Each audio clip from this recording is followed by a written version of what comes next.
Halo semua, kembali lagi bersama saya, Mamang Dul. Gimana kabar kalian? Apa kalian masih suka bobo sendiri, tapi bangunnya berdua? Alah. Yang dimana kali ini saya akan merangkum film yang cocok bagi Anda, jiwa-jiwa barbar. Yang dimana film ini berjudul Hitman yang dirilis pada tahun 2007. Oke, tanpa berlama-lama apalagi bertele-tele, dikarenakan takutnya kuota wifi tetangga mati secara tiba-tiba, kita langsung aja ke kemana ya?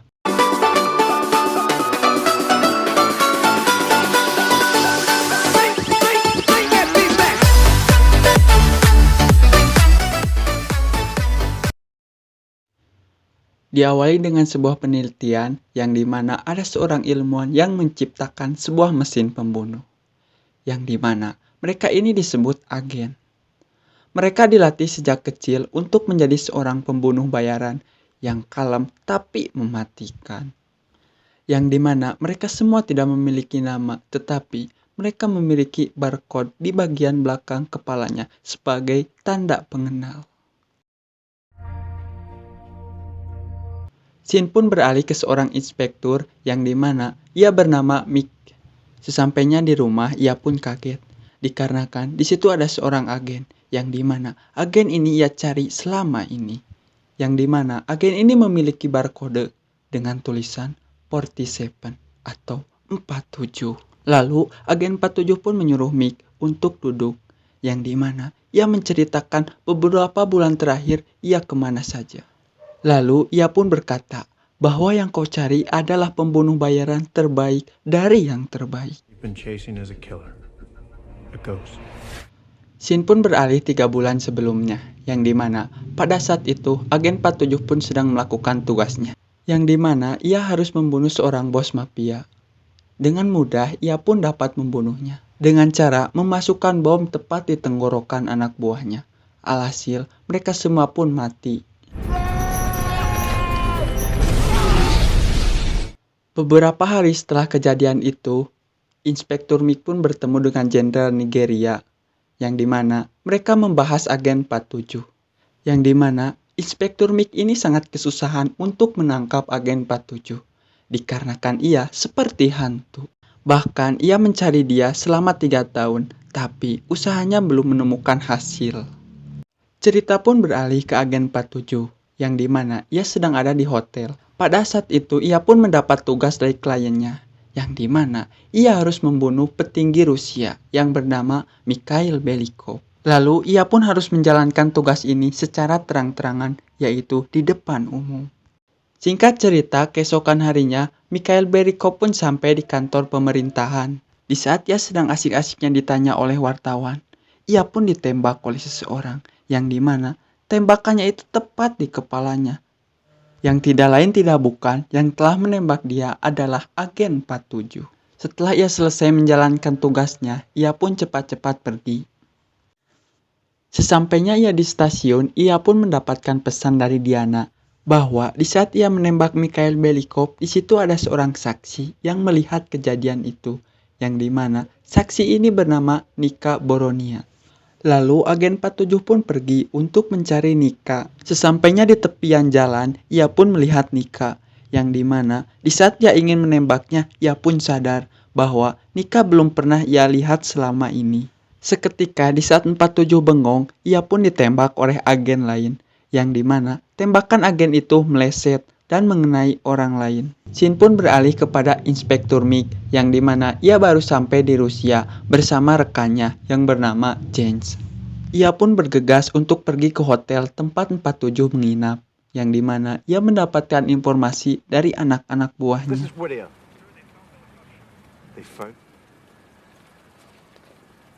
Singkat cerita, malam pun tiba. Di saat agen 47 sedang berada di hotelnya, ia pun ditelepon oleh seseorang, yang dimana ia bernama Diana.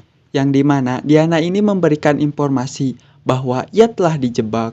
Lalu klien yang menyewanya adalah Mikhail Belikov sendiri. Lalu kepolisian Rusia pun sudah tahu tempat ia tinggal saat ini. Sesampainya Inspektur Mick di TKP, ia pun dilarang oleh si Markov, yang dimana Inspektur Mick ini tidak memiliki kewenangan untuk menangkap agen 47.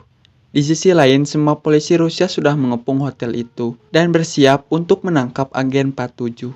Terjadilah saling tembak-menembak, yang dimana agen 47 yang kalem tapi mematikan, ia pun dapat melawan semua polisi itu dengan mudah.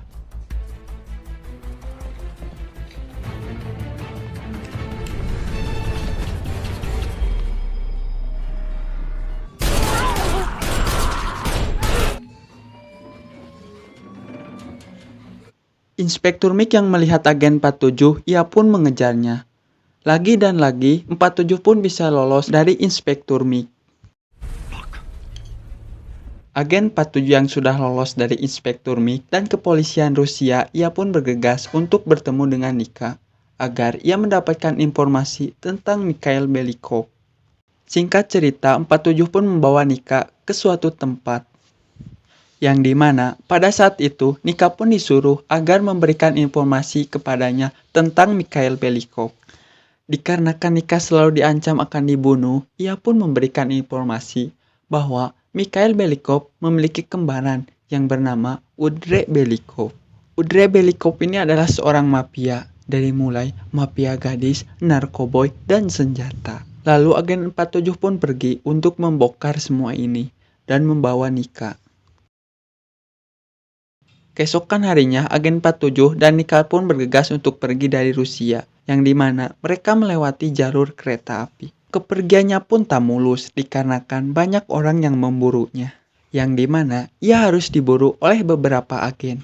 Yang pasti, agen-agen ini disuruh oleh satu klien yang sama. Dikarenakan 47 adalah agen yang terbaik, ia pun sangat mudah menyingkirkan orang yang menghalangi jalannya. Dignity.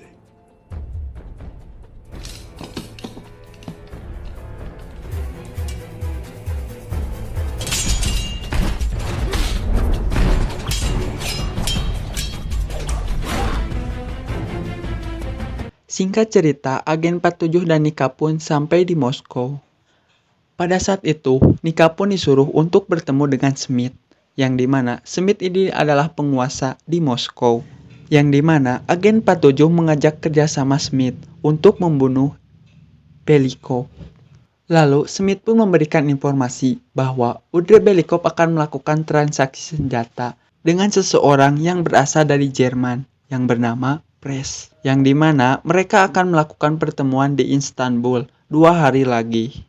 Thank you. Yeah, you're welcome.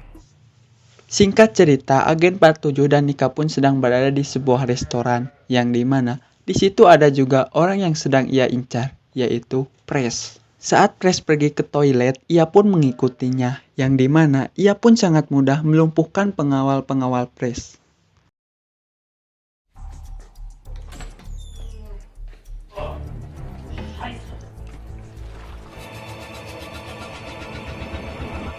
A surprise. Thank you for the introduction. Merasa semua sudah beres, ia pun pergi dari restoran itu.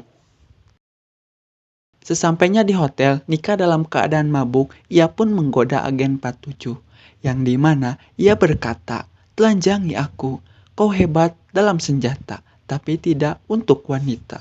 Nika pun membuka semua bajunya, yang dimana agen 47 malah membius Nika. Alhasil, sesi pengencrotan pun gagal. Gimana nih si botak, udah mau diberi surabi hangat malah dibius. Aduh. Yang pasti adegan itu sangat mengecewakan bagi para penonton. Bukan begitu kan para penonton? Setelah itu ia pun pergi untuk bertemu dengan Udre Belikov, yang dimana ia menyamar sebagai Press. Sesampainya ia bertemu dengan Udre Belikov, ia pun tak banyak cincong, apalagi bacot, yang dimana ia langsung menghabisi semua orang yang berada di situ.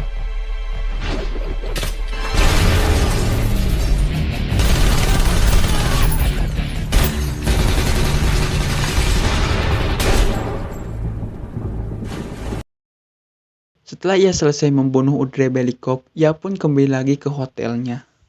Singkat cerita, keesokan harinya, 47 dan Nika pun meninggalkan Istanbul. Pada saat malam hari, Markov pun diculik oleh agen 47, dikarenakan ia tahu bahwa Markov ini telah bekerja sama dengan Mikhail Belikov.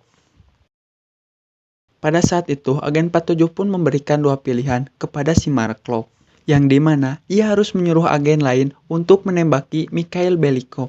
Kalau tidak, ia yang akan mati.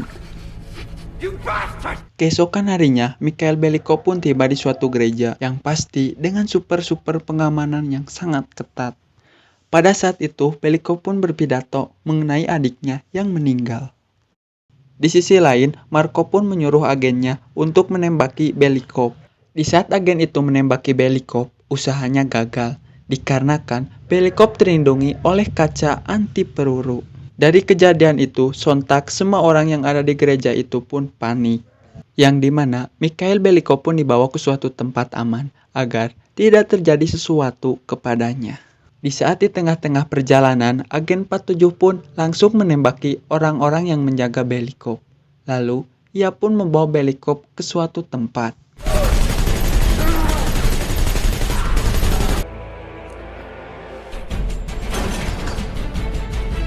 Yang dimana agen 47 pun tanpa basa-basi, ia pun langsung menghabisi Belikov. Setelah Belikov berhasil ia bunuh, ia pun menyerahkan diri kepada Inspektur MiG dan kepolisian Rusia.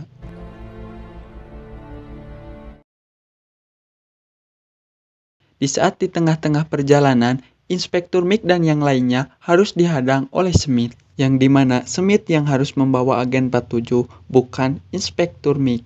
Dari perdebatan itu, 47 pun berhasil kabur dari mobil Inspektur MiG. Inspektur MiG pun hanya bisa pasrah dikarenakan ia selalu gagal untuk menangkap 47. Dikarenakan 47 sangat licin, kayak belut.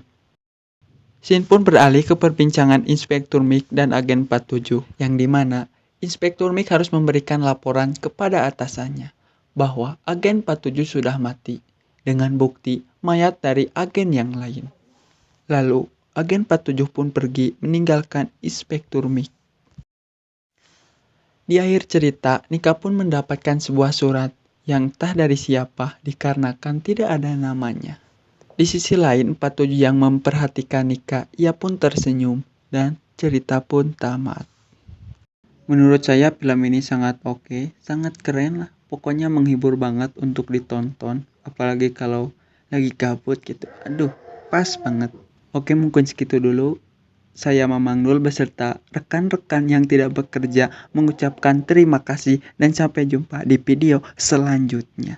Ikan hiu makan kedondong, subscribe dong. Dadah.